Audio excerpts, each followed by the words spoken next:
네, 오늘은 김장열 상상인증권 리서치센터 상무를 모시고 시장 전반에 관한 얘기, 그 다음에 어떤 개별주들이 그래도 이 상황에서 우리가 조금 중기적으로 투자할 만한지를 한번 체크해 보도록 하겠습니다.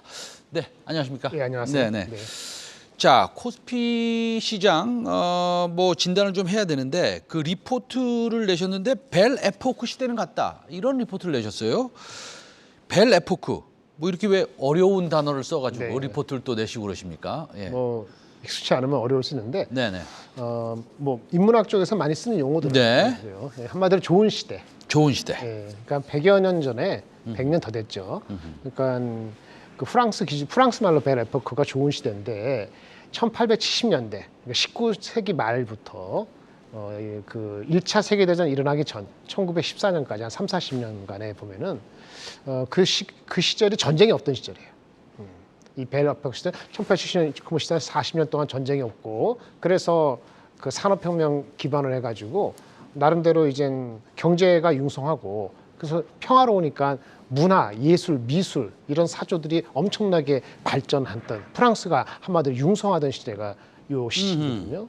그래서 프랑스 시대가 대표적인 거지만 유럽 전반적으로 서유럽에 전쟁이 없었던 드문 시기였다. 그래서 당연히 문화, 예술, 역사, 경제가 다 발전한 시기였다라는 걸 보여주는데, 흡사 지금 우리가 봤을 때 1990년부터 최근까지 2022년 2월 24일 날 러시아가 우크라이나를 침공하면서 신냉전 시대를 다시 개막하는 요까지의 30년이 돌이켜 보면은 참 좋은 시절이었다. 미국이 룰을 정하고, 그리고 전쟁이 메이저하게 별로 없고, 뭐 이란 전쟁, 테러 전쟁이 있었습니다만은 큰 국가 간의 슈퍼파워 전쟁은 없었다고 봐야 되거든요.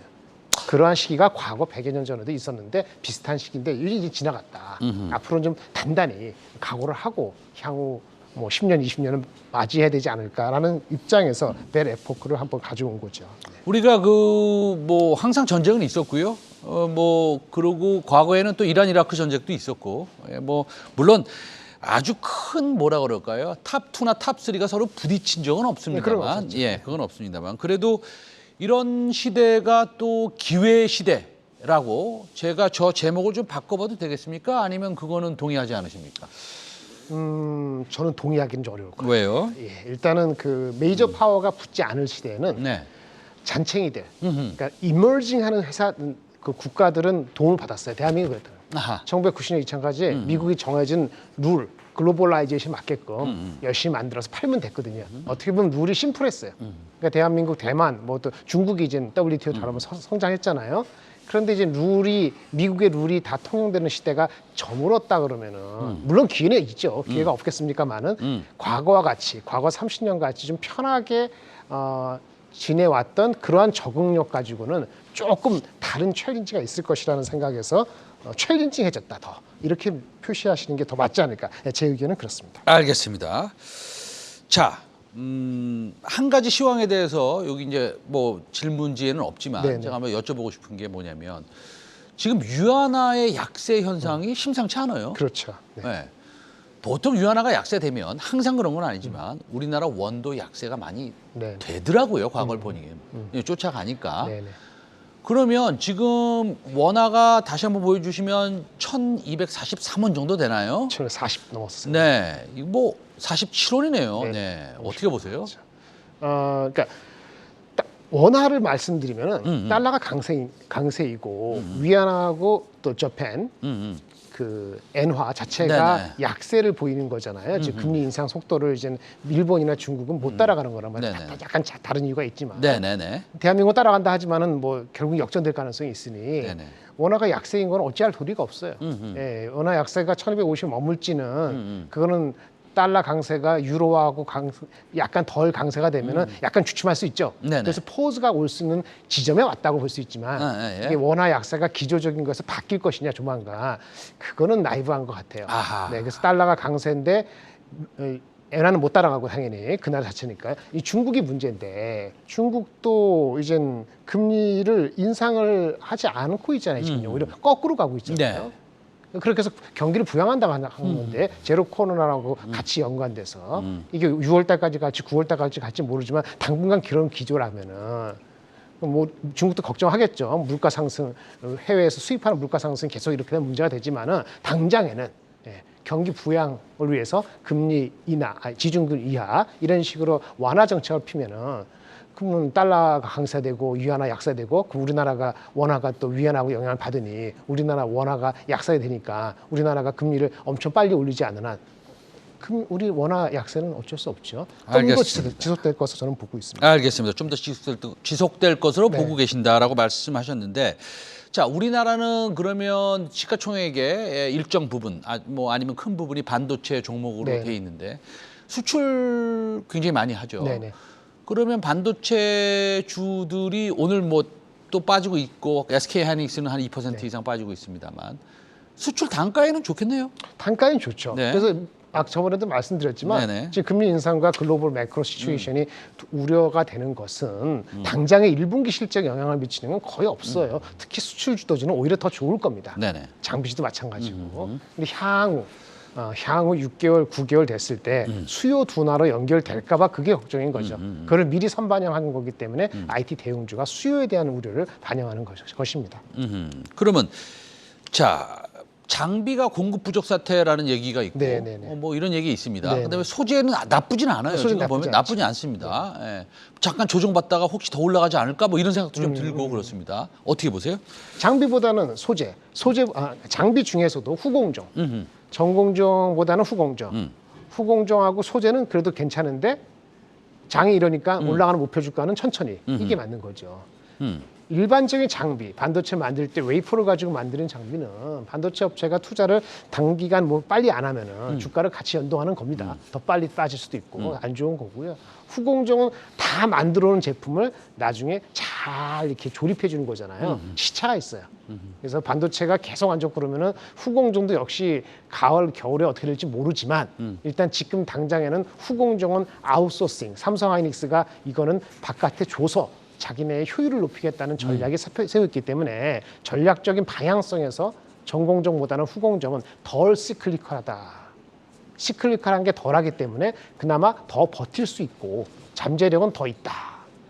소재는 당연히 아웃풋 나온 것을 네. 쓰는 거니까 마찬가지로 더 안정적이긴 하죠. 하지만 멀티플이 많이 올라왔기 때문에 지금 주가에서 혼자 15% 20% 올라갈 수 있는 장은 아니고 버티는 정도가 베스트일 것으로 보이고 있습니다. 알겠습니다. 자, 반도체 좀 말씀 나눴고 그다음에 2차 전지, 배터리에 관련돼서 한번 여쭤보고 있는데 테슬라가 어저께 제 기억으로는 0.43% 빠졌나요? 네, 그러니까 안 빠졌죠. 네, 안 빠졌죠. 네. 자, 그리고 가격 전가가 좀 되는 것 같고 네. 고객들한테 2차 전지주 그러면 뭐 좀 눈여겨 보시는 정보 있을까요? 뭐 흔히 얘기하는 네네. 그 첨보라든지 네네. 에코프로 BM 이런 네네네. 것들이 있고요. 그렇죠? 그다음에 뭐 대형주야 우리가 뭐 LG 에너솔루션이 있지만 그거는 이제 포트폴리오 차원이니까. 근데 제가 말씀드리고 싶은 거는 지금 금리 상승과 이렇게 될 때 절대 주가 레벨은 우리가 2024년을 가지고 땡기고 있거든요. 뭐 멀티플 밸류에이션은 과거에 30배 줬다. 예를 들어서 EV 있다, 30배 줬다는 그건 낮춰줘야 돼요. 그래서 낮춰진 주가가 이미 내려갔을지 모르지만 모멘텀을 받는 거는 아마 하반기 이후에 지금 말씀하신 앵커께서 말씀하신 가격 전가로 전기차의 침투율은 예상보다 더 빠를 수 있다. 이게 확인이 돼야지 주가가 올라갈 것 같아요. 네네. 그래서 전체적으로는 이것도 역시 옆으로 기는 형국에서 벗어나지 못한다라고 저는 보고 있습니다. 알겠습니다. 자, 그러면은 이런 와중에서도 우리가 탑픽을 좀 골라보긴 해야 될 텐데 예, 일단 IT 섹터 그다음에 뭐 개별 성장주도 있을 테고 네네네. 턴어라운드 하는 섹터도 있을 테고 네. 리오프닝 관련주도 있을 테고 여러 가지 있습니다. 자, 하나하나씩 보겠습니다. IT 섹터에서는 어떤 거 제일 선호하세요? 그거 하기 전에 아까 삼성 하이닉스 말씀드리는 삼성 하이닉스 잠깐 죄송합니다. 예. 말씀드리는데, 예. 삼성전자 하이닉스 어떻게 해야 됩니까? 글로벌 예. 매크로가 이렇게 금리 인상이 5월 달에 50bp, 6월 달은 75bp가 컨센서스 됐거든요. 지금 6월 달에 75bp예요. 그게 컨센서스예요. 이렇게 좀 두려움이 오늘 오잖아요. 전 세계 장이 네. 빠지. 이럴 때는 삼성전자가 아웃퍼폼합니다. 아웃퍼폼하는 게 안 빠지는 게 아웃퍼폼인 거예요. 따라서 삼성전자 주가에는 많은 것들이 녹아 들어가서 이제부터는 빠지면 저점 분할 매수에 들어갈 수는 있습니다. 하지만 업사이드는 10% 이내고요. 하이닉스는 10만 원 정도를 지킨다면은 테크니컬리 6월달 반도체 가격에 따라서 반등할 소진이 있어요. 이 정도로 말씀드리겠고요. 탑픽은 뭐 그런 거는 그 정도고 네네. 탑픽은 아까 말씀드린 장비 중에서 타이트한 게 뭐라 했죠? 중고 장비라 그랬잖아요.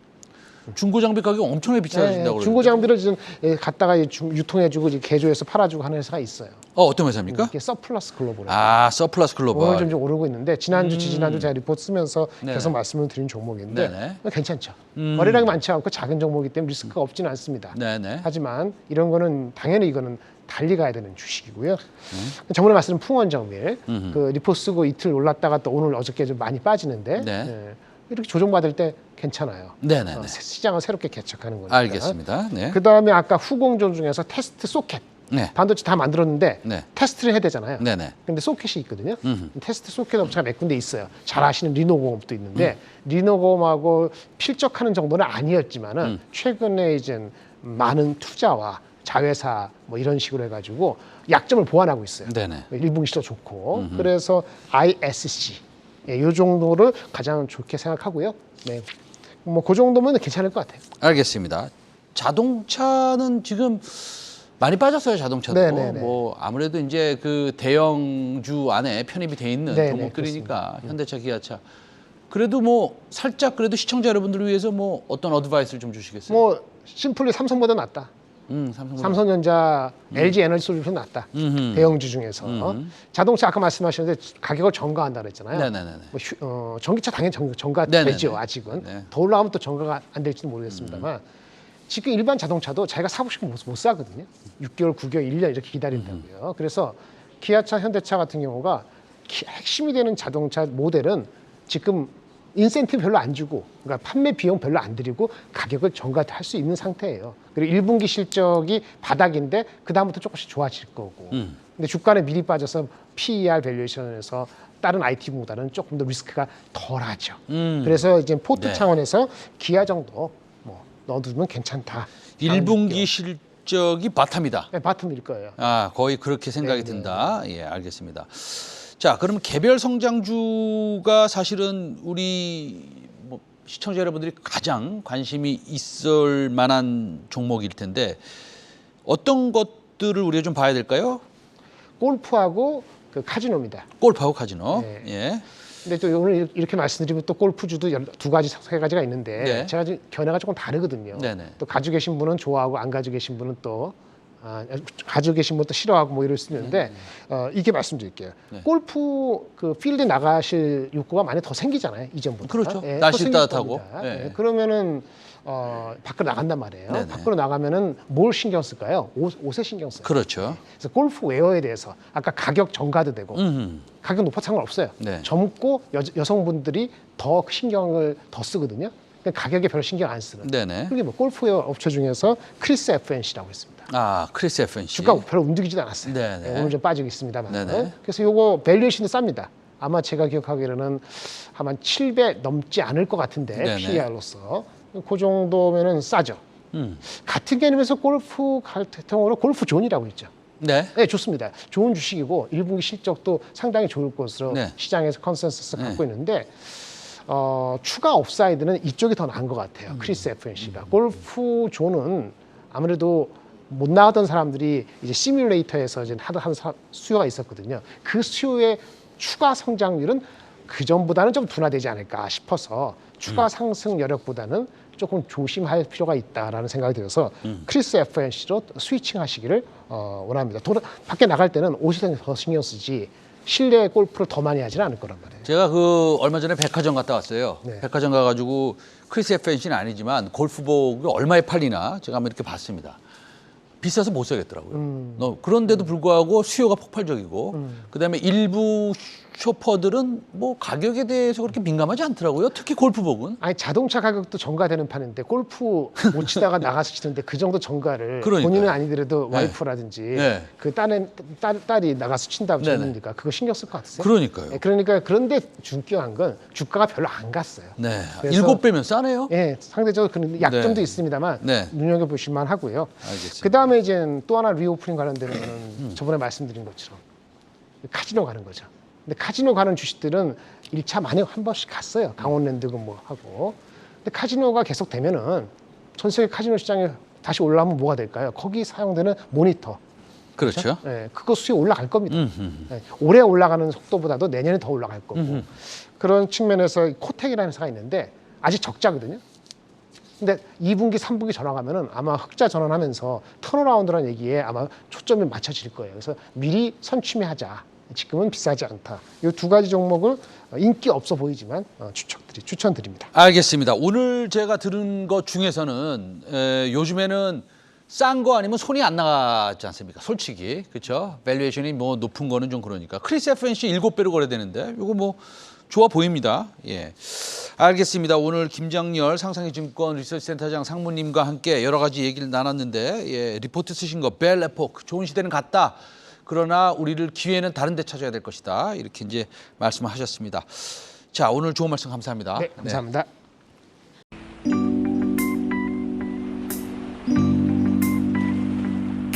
네.